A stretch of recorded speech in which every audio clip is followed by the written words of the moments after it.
사무엘상 이제 11장은 우리가 잘 아는 내용이지만은 이 사울이 이제 이스라엘 왕으로 이렇게 기름 부음도 받았고 또 제비를 뽑아서 공식적으로 왕으로 이렇게 추대가 되었지만 그래도 백성들 중에는 아직도 사울을 왕으로 인정하지 않는 좀 사울에 대해서 거부하는 그런 백성들이 많이 있는 그런 상태에서 하나님께서는 섭리 가운데 사울이 이제 드디어 모든 백성으로부터 왕으로 이제 완전히 옹립되는 그런 사건이 기록하고 있는 내용입니다. 저기에 보면 암몬 족속과의 전쟁을 치르면서 거기에 전쟁에서 크게 승리함으로 이렇게 백성들이 다 왕으로 이제 완전히 옹립을 시키게 되는데, 옹립하게 되는데 백성들 위에 그 암몬 족속은 여러분 잘 알다시피 누구예요? 누구의 자손이에요? 아브라함의 손자, 아브라함의 조카 롯의 자손들이죠. 롯과 그의 딸 암몬과 모압 자손의 다 그 두 딸의 자손들이죠. 사이에서 난 자손. 그들은 항상 그래서 이 민수기에도 보면 같은 족속이기 때문에 하나님이 이스라엘 백성들이 출애굽해서 가나안 땅으로 가는 도중에 그들은 치지 말고 건들지도 말라. 왜냐하면 너희들의 족속 한 족속이기 때문이다. 이런 말씀을 하신 적이 있죠. 그런데 이게 이 암몬 족속이 보면 계속 호시탐탐 이 이스라엘 백성들을 옆에서 계속 괴롭게 합니다. 땅을 뺏으려고.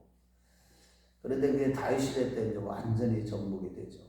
어쨌든 오늘 본문 말씀에 보면 이 암몬족의 나하스가 이제 갑자기 이스라엘 백성들이 뭐 정비할 틈도 없이 군사들을 정비할 틈도 없이 왕위 제도가 이제 왕권으로 이제 왕정 제도가 시작되지만 그거를 백성들을 군사를 모집할 틈도 없이 바로 암몬 족속 그 나하스라는 그 장관인지 왕이든지 거기가 이제 쳐들어온 거예요. 그런데 어디를 쳐들어왔냐? 길르앗 야베스 땅에. 거기에 보면 문에서 반지파의 땅, 저 제일 끝에 위쪽이죠. 그쪽에 쳐들어온 거예요. 그랬는데 공격을 쳐들어오니까 길르앗 야베스 주민들이 우리와 언약을 맺자. 우리가 너희들을 섬기겠다. 그래서 주종관계로 이렇게 섬기겠다. 한마디로 종주국으로 섬기겠다. 이렇게 한 거예요. 항복선언이나 마찬가지예요. 그런데도 불구하고 나하스가 너희들의 눈을 다 빼보지 않고는 너희들에게 언약을 세우지 않겠다.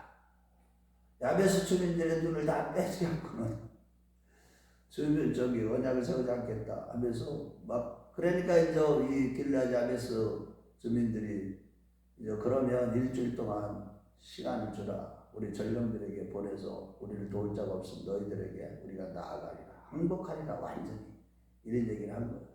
그래갖고 이제 전령들을 보냈을 때 이제 사울이 살고 있는 그 지역에까지 그 전령들이 찾아와서 그 소식을 전했을 때 백성들이 펑펑 울기만 하고 있지 그에 대한 대책을 세울 수가 없었어요.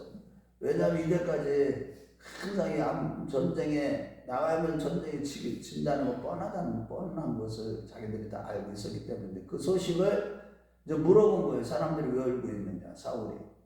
그런데 사울이 그때 자기 고향, 그 고향에 가서 거기서 소를 몰고 있었을 때예요. 그러니까 이스라엘 백성들 중에서 제비를 뽑아서 왕으로 되고 사무엘을 통해서 기름 부음을 받아서 하나님께서 세우신 왕으로 이렇게 이게 추대는 되었지만은 왕으로서의 예우는 전혀 받지 못하고 있었을 그런 때예요. 그런데 하나님의 신이, 하나님의 영이 그가 이 소식을 듣는 순간에 강하게 사울에게 임한 겁니다.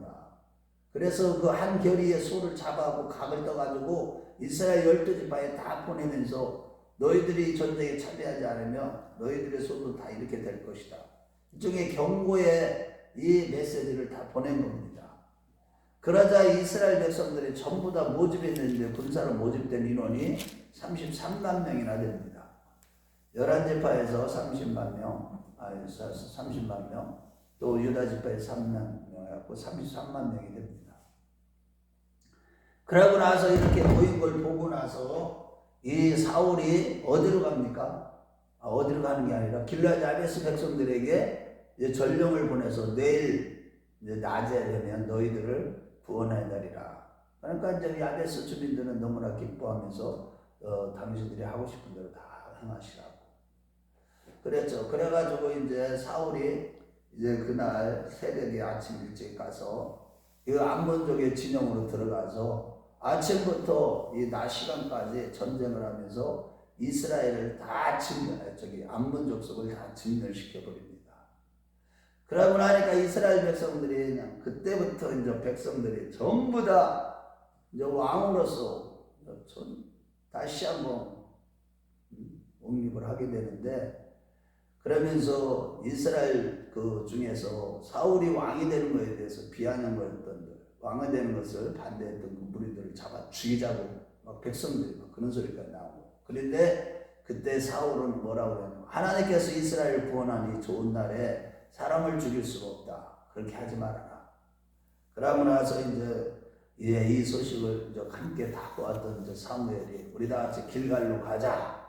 그래서 이제 길갈에서 이제 이스라엘 백성들이 함께 이 하나님께서 이스라엘 백성들을 사울을 통해서 이렇게 구원한다리라 그러면서 그때 모두가 다 화목제를 들고 하나님 앞에 모든 백성들이 사울과 이스라엘 백성들이 기뻐했더라. 이것이 오늘 본문의 전체적인 내용입니다. 자, 그런데 이제 여기서 우리가 이제 주는 교훈은 첫 번째는 항상 우리도 마찬가지 예수를 믿다 보면 항상 영적인 싸움을 끊임없이 싸워야 됩니다. 나 자신과의 싸움도 있고 또 이 세상과의 싸움도 있고 또 이 어둠의 권세들, 이 사단의 세력들과 늘 싸워야 됩니다. 그런데 이런 영적인 싸움을 싸울 때 우리 어떤 싸움을 싸워야 되겠어요? 오직 믿음의 선한 싸움을 싸워야 되는 것이죠. 그런데 이 싸움에서 항상 우리가 늘 잊지 말고 기억해야 되는 것은 우리가 이 영적인 싸움에서 하나님의 성령으로 능력으로 충만하지 않으면 이 싸움에서 이길 수가 없다. 하나님 나라를 건설하고 영적인 싸움을 싸우면서 하나님 나라의 일꾼으로서 하나님 나라의 군사로서 이런 삶을 살아가기 위해서는 성령으로 충만하지 않으면 우리는 이길 수가 없다는 거예요. 우리는 비록 오직 믿음으로 주님을 바라볼 때 우리 하나님께서 전쟁에 능하신 하나님, 우리 한번 시편 24편 8절 말씀을 보겠어요. 전쟁에서 우리에게 이김을 주신 하나님이라고 해요. 우리 시편 24편 8절 우리 한번 같이 읽어보겠어요. 우리도 영적인 싸움을 날마다 싸우는데 그 싸움에서 이기는 방법은 다른 게 아니에요. 여호와 하나님이 우리에게 이김을 주셔야만 됩니다. 전쟁에서 능하신 하나님께서 하나님의 신이 임하실 때 우리는 성령으로 충만할 때 영적인 싸움에서 이기게 된다는 거예요. 우리 같이 읽어봐요. 시작. 영광의 왕이 누구시냐? 강하고 능한 여호와시요 전쟁에 능한 여호와시다. 그러니까 강하고 능한 여호와인데 전쟁에 능한 여호와시다. 전쟁의 모든 전쟁을 이기게 하시는 분은 하나님의 손에 달려있다는 거예요. 이스라엘 백성들이 항상 주변국들과 전쟁이 일어났을 때 하나님이 그 전쟁에서 이기게 하실 때만 이기죠. 하나님이 이스라엘과 함께 하실 때만 전쟁에서 함께 하셨다는 거예요. 승리하게 하셨다는 거예요. 그 대표적인 사건이 뭐예요? 여호와 니시 하나님이라고 그러죠. 이제 여호와는 나의 깃발이라는 뜻인데 니시라는 뜻이, 그것이 언제 그 말이 나오기 시작했냐면 우리도 마찬가지. 우리 하나님은 여호와 라파의 하나님, 여호와 이레의 하나님, 여호와 하나님에 대해서 여러 가지 이름, 7가지 이름이 있잖아요. 그 가운데 여호와 니시의 하나님은 이름을 하나님께서 이렇게 하나님은 우리에게 이김을 주시는 하나님이시다. 승리를 주시는 하나님이시다. 그 사건이 어떤 사건이 있고 나서 그 이름이 주어졌느냐면, 보여졌냐면, 우리 출애굽 당시에 이스라엘 백성들이 10번째 침입친 곳이 어디냐면 르비딤이에요. 르비딤에서 무슨 사건이 일어나요? 반석에서 물을 내는 사건이 일어나고, 또 그때 주변 아멜렉군의 공격을 받았을 때 르비딤에서 전쟁에 나가서 싸우고 이기는데, 모세가 손을 들면 이스라엘 백성들이 손을 들고 기도할 때 이스라엘 백성들이 이기고, 손이 들여다면 이스라엘 백성들이 패배하기 때문에 여호수 아론과 훌이 이 여호수아의 산에 올라가서 여호수아의 손을 양쪽에서 잡고 있어가지고 이스라엘에 대적하고 있는 아멜렉군을 다 진멸했을 때 그때 이제 모세를 통해서 하나님께서 여호와 니시 하나님을 가르칩니다. 우리 출애굽기 17장을 봐봐요. 출애굽기 17장 1절에서 5절까지만 아니 마지막 절인데 우리 한번 출애굽기 17장으로 한번 가보겠어요.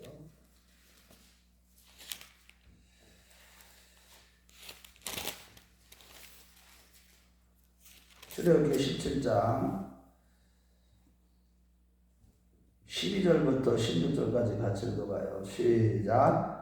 모세의 팔이 피곤하매 그들이 돌을 가져다가 모세의 아래에 놓아 그가 그에 앉게 하고 아론과 우리 한 사람은 이쪽에서 한 사람은 저쪽에서 모세의 손을 붙들고 올렸더니 그 손이 해가 지도록 내려오지 아니하니라. 여호수아가 칼날로 아멜렉과 그 백성을 쳐서 무찌르니라. 여호와께서 모세에게 이르시되 이것을 책에 기록하여 기념하게 하고 여호수아에게 외워 들리라. 내가 아멜렉을 없이하여 천하에서 기억도 못하게 하리라. 모세가 제단을 쌓고 그 이름을 여호와 니시라 하고 이르되 여호와께서 맹세하신 일을 여호와가 아멜렉과 더불어 대대로 싸우리라 하셨다 하였더라. 여호와 니시라는 게 보면 그 밑에 이제 줄을 달아놨죠. 하나님은 나의 깃발, 나의 기다 이렇게 얘기하는데 우리도 마찬가지예요. 항상 영적인 싸움을 싸워서 능력 있는 삶을 살아가고 영적인 싸움을 싸워서 승리하기 위해서는 항상 우리는 신앙생활하는 게 늘 싸움이에요. 싸움. 천국에 갈 때까지 영적인 싸움을 싸워야 됩니다. 안 돼, 안 싸우면 안 돼. 안 싸우면 100패, 100점 100패. 싸워야 되는데 뭐 어떻게 싸워야 돼요? 손을 들었다는 것은 모세가 손을 들었다는 거예요. 전쟁에 능하신 하나님, 그 하나님의 도우심이 없이는 우리는 천국에 가는 동안에 영적인 싸움에서 이길 수가 없어요. 하나님의 도우심이 없이 우리가 천국에 갈 수 있는 길은 없어요.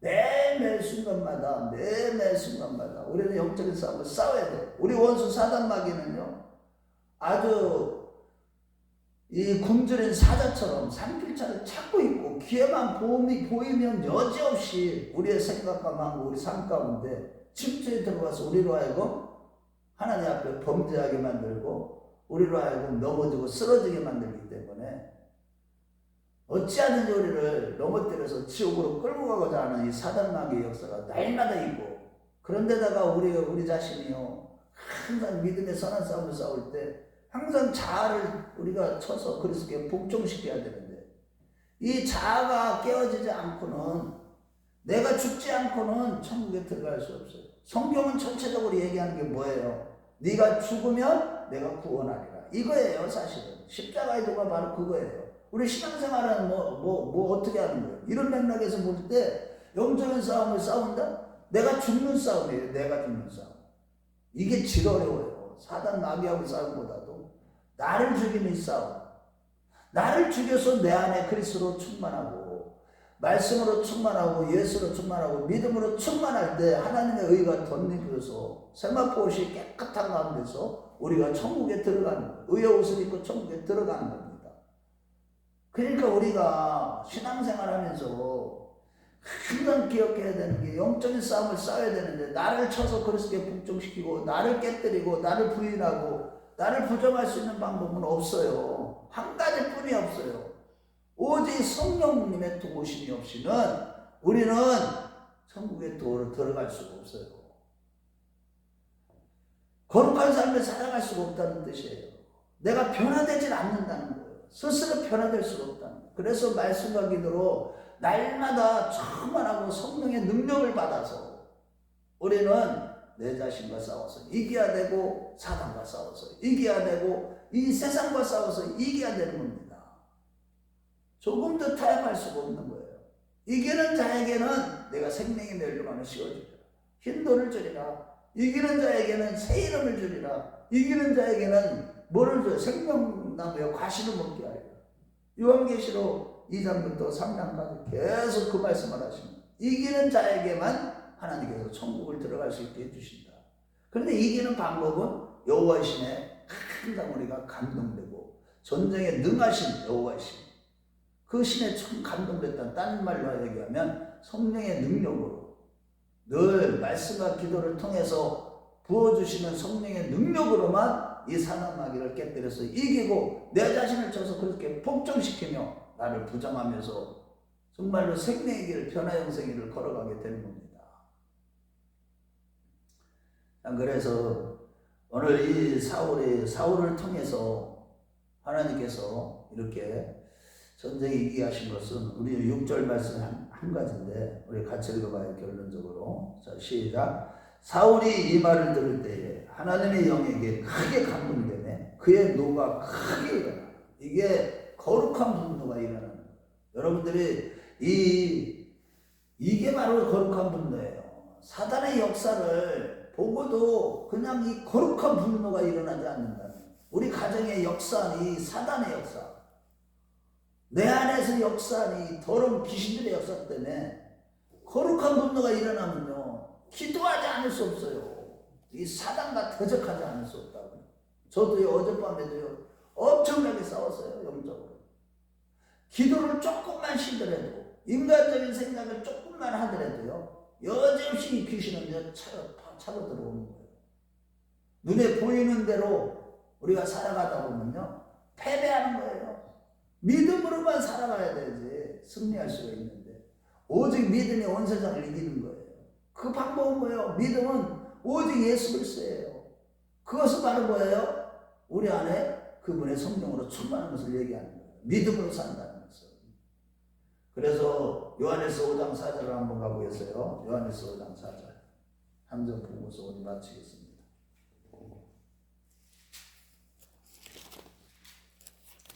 요한일서 5장 4절 시작. 물은 하나님께로부터 난 자마다 세상을 이기느라. 세상을 이기는 승리는 이것이니 우리의 믿음이니라. 우리가요 믿음 있는 것 같아도 사람들이요 믿음 없어요. 어떻게 보면 믿음 있는 것 같아도. 저는요 이런 걸 보면서요 어느 때는 탄식을 해요. 저 자신도. 왜? 내 자신도 부족한 것도 발견하지만은 정말로 우리 자녀들이나 우리 가족들이나 또 우리 성도들이나 어느 때는 보면 믿음이 있는 것 같은데 믿음이 없어요. 그런 모습을 볼 때, 야, 이게 진짜 천국에 갈 때까지 끊임없이 우리가 애통하고 가난한 마음으로 살지 않으면 이게 패배할 수밖에 없다. 지금 마지막 때라서요. 지금 젊은 일꾼들이 2019년 코로나 사태 이후에는 교회들을 다 빠져나간다고요. 지금 어제도 어떤 친구 집사님이 또 인사하러 와가지고 하루 종일 같이 교제를 나눴는데, 그 교회에서도 보면 거의 다 노인들만 남았대. 노인들만. 다 젊은 사람들이 50대 미만이 거의 다 없대요. 거의. 이게 지금 보통 심각한 게 아니에요. 이러한 때 우리가요 항상 믿음으로 성령 충만함으로 이 사단 마귀의 권세, 또 내 자신과 싸워서, 내 자신과 싸우는 게 제일 힘들어요. 자아가 완전히 십자가를 먼저 지고 나서 그 다음에 예수 그리스도의 십자가 부활을 믿어야 그게 진짜 믿는 거지. 내가 살아있는 상태에서 예수 믿는 건 그 믿는 것이라고도 할 수가 없는 거예요. 그래서 끊임없이 성령 충만함 받아서 날마다 나를 깨뜨려서 영적인 싸움에서 승리할 수 있도록 날마다 성령 충만함 받는 저와 여러분들 되시기 주의 이름으로 축원합니다.